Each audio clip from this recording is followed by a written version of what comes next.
سلام البنات، اليوم جيتكم فيديو جديد ووصفة جديدة. اليوم البنات جيتكم بوصفة الملفوف التونسي، بنا فيها خرافية البنات. هاي لكم الوصفة البنات.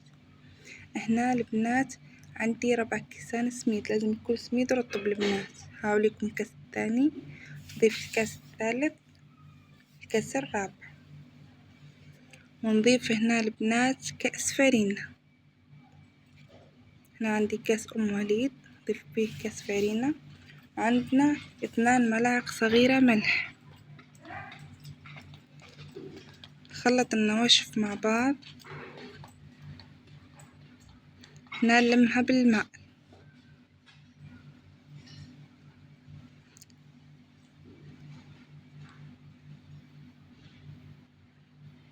هنا نلمها فقط البنات، خليها لازم تكون قزحة شوية، ونضيف لها الماء وخليها ترتاح البنات. هنا خليها ترتاح مدة 10 دقائق. هنا بعد ما ارتاحت لي البنات العجينة، شوفوا كيفاش تساعدنا حتى في العجن البنات. شوفوا كيفاه.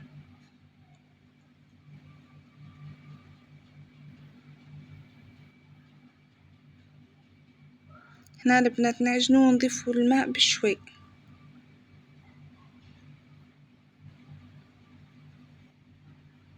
نضيف شوية ماء البنات وندلك هنا البنات. هنا حتى تشوفوا السطح ولا لكم أملس البنات تحبسوا. شوف هنا البنات نبدأ نقرص معاكم في العجينة تاعي. شوفوا البنات الحجم تاع الكويرات.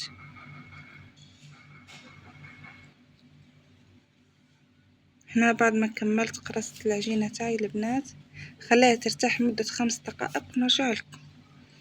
هنا بعد ما ارتاحت 5 دقائق البنات، نبدأ نحلف العجينة تاعي. هاوليكم البنات الحبة الأولى.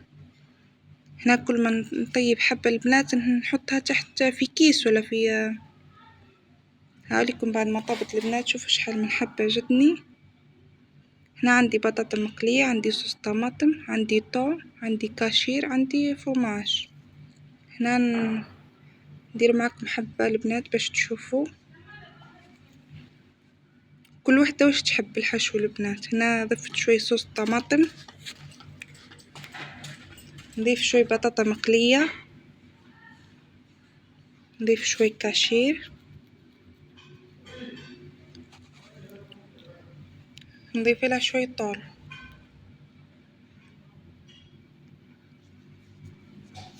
نضيف لها هنا شوي فوماج مبشور،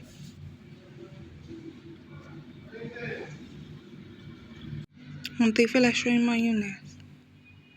هنا المايونيز خدمته انا البنات، اللي تحب الوصفة تكتب لي في التعليقات.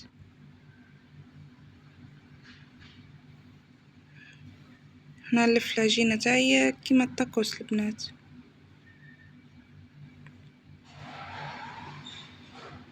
هنا نضيف معكم حبة البنات باش تفهموني مليح.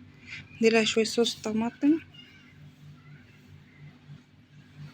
نضيف لها شوي بطاطا مقلية، نضيف شوي كاشير. هنا نضيف شوي طون البنات، نضيف شوي فخوماج، نضيف مايونيز.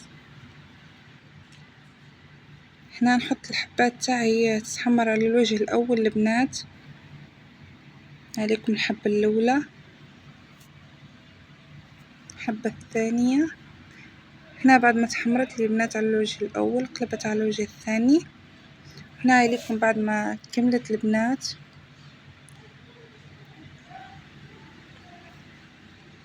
نقسم معكم حبة البنات باش تشوفوا. شوفوا البنات، شوفوا البنات.